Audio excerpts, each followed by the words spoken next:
Welcome to day 5. It is the last day. I'm Kayla Borboom, the WVU Extension 4-H agent from McDowell, Wyoming County. Day 5, the lesson is on creating, testing, and evaluating your trash collectors. The objective is for students to use the engineering design process as they follow their plan to construct a trash collector. To prep for day 5, remember that you will need water for this day. You'll need the Danny the Duck card and the engineering design poster. You'll need the pitcher with water or whatever container you want to use. You'll need a roll of vinyl duct tape, and you'll need to set up the student workstations. Each workstation should have 2 aluminum trays, one filled with about 1 inch of water, 1 small towel, trash collector handles, and 4 pieces of aluminum foil, cheesecloth, construction paper, craft foam, screen, and transparency. And then you'll also need 3 of each of the following model trash items: bottle caps, metal nuts, plastic coffee stirrers, and pom-poms. If you'd like to see a more physical list of all the materials you'll need for this lesson, you can find a more comprehensive list on page 79 in your binder. The instructions for day 5, step 1, you're going to read chapters 5 and 6. Step 2, you're going to check for understanding by asking, what happens when Yumi and Dev test their trash collector?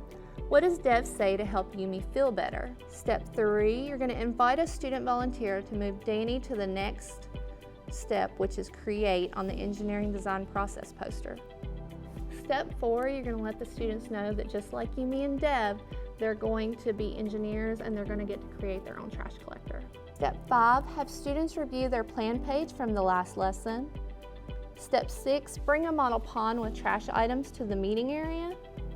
Step 7, you're going to model the test procedure. You're going to use the trash collector to scoop model trash out of the model pond. You'll empty the contents of the trash collector into the second tray. You'll observe whether the trash collector picked up any water. Then you'll return the trash items to the model pond so the next person can test. For step 8, you'll tell the students that even though they'll be creating their own trash collector, they'll be sharing the model pond and some of the other materials with the other kids in their group. Step 9, assign students to their workstations. Step 10, as the students work, check in on their thinking by asking questions like, what happened when you tested your trash collector? Why do you think that happened? How can you improve your trash collector so that it picks up even more trash and less water? Step 11, invite a student volunteer to move Danny next to the improved step on the engineering design process poster. For step 12, you're going to continue encouraging students to create and improve their trash collectors. Step 13, if time allows, you can set up a model pond and put Danny the Duck in there and trash, and students can come up and work on scooping out the trash in the model pond. That's the end of day 5 and the end of the program, but there are some options that you can use to kind of further expand on the program. There's an optional day 6 to where you could set up a gallery walk and maybe show a slideshow with some pictures of student work, and the kids could walk around and observe other designs and kind of learn how other people did things different. If you don't have the time, you could also just do what I tend to do. I tend to just have everybody in the class just raise their trash collectors up in the air and ask the students to look around.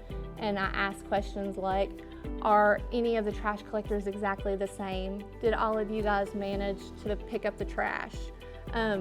Does your design have to be one certain way for it to work? And then just have them discuss that and notice that even though they did it differently, they were all successful.